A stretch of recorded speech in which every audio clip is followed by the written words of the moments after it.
The city of Ravenholm was a place where secrets festered in the dark. Built on ancient foundations, its towering buildings loomed over narrow, winding streets, casting long, oppressive shadows. The residents, a superstitious lot, spoke in hushed tones of the whispering shadows, a legend as old as the city itself. It was said that those who dared to walk the streets at night might catch the sound of whispers, voices carried on the wind that spoke of unsolved mysteries and sins yet to be revealed. It was a particularly cold November evening when Detective Arthur Blackwood found himself standing at the entrance to the old Ravencroft mansion.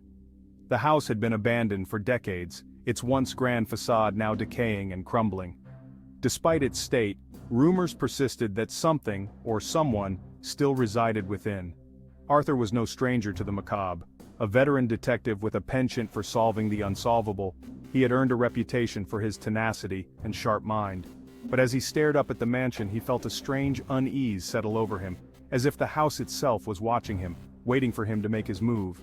He had been called to Ravenholm by an old friend, Inspector Henry Graves, who had sent him a cryptic letter. The letter spoke of a series of disappearances, strange noises in the night, and a growing sense of dread that had taken hold of the town. But what had truly piqued Arthur's interest was the final line, "There is something you need to see, something that defies explanation." Determined to uncover the truth, Arthur pushed open the rusted iron gate and made his way up the overgrown path. The mansion loomed above him, its broken windows like hollow eyes staring down at him. He could feel the weight of history pressing down on him, the countless lives that had passed through these doors, some of which had never left. As he reached the entrance, he paused, listening to the wind as it howled through the trees. For a moment, he thought he heard a voice, a faint whisper, barely audible, but unmistakably real. Shaking off the sensation, he pushed open the heavy wooden door and stepped inside. The interior of the mansion was as desolate as the outside. Dust covered every surface and cobwebs hung from the ceiling like tattered curtains. The air was thick with the scent of decay and something else, something Arthur couldn't quite place. It was a scent that stirred memories deep within him, memories of a case long ago, one that had haunted him ever since. As he explored the first floor, he found little of interest. The furniture had been left to rot, and the walls were adorned with faded portraits of long-dead ancestors. But there was one room that drew his attention, a door at the end of a long hallway, its surface scratched and worn as if something had tried to claw its way out. He approached the door cautiously, his hand resting on the hilt of his revolver. The door creaked open with a groan, revealing a small windowless room. In the center of the room was a large ornate mirror, its surface cracked and covered in a layer of dust. But what caught Arthur's eye was the writing on the wall, scrawled in what appeared to be blood, "Find the truth, or be lost to the shadows." Arthur felt a chill run down his spine as he stared at the message. It was then that he noticed something odd about the mirror. The cracks formed a pattern, almost like a map. But a map to what?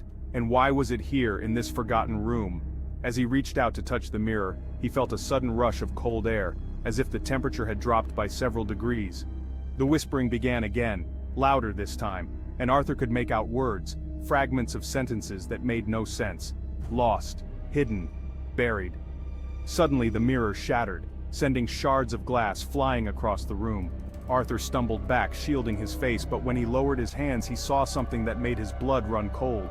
The pieces of the mirror had reassembled themselves on the floor, forming a perfect image of the Ravencroft mansion, but there was something different about it. The image showed a door that Arthur had not seen during his exploration. Determined to find the door, Arthur left the room and returned to the hallway. He retraced his steps, searching for any sign of the door from the image, but no matter how hard he looked, he couldn't find it. Frustrated, he was about to give up when he noticed something strange, a faint outline on the wall, barely visible in the dim light. It was the shape of a door, but there was no handle, no way to open it. Arthur examined the outline closely, running his fingers along the edges. As he did, he felt a slight depression, almost like a button. Pressing it, he heard a faint click, and the wall began to move, revealing a hidden door. Behind the hidden door was a staircase leading down into the darkness. Arthur hesitated for a moment, his instincts telling him that whatever lay below was far more dangerous than anything he had encountered so far. But he knew he had no choice. The truth was down there, waiting to be uncovered. He descended the stairs, the air growing colder with each step. The walls were damp and covered in strange markings, symbols that Arthur recognized from his studies of the occult. But what truly unnerved him was the sound, a low, rhythmic chanting growing louder as he approached the bottom. The staircase ended in a large chamber, lit only by the faint glow of candles placed around the perimeter. In the center of the room was a stone altar, and standing around it were figures dressed in dark robes, their faces hidden by hoods.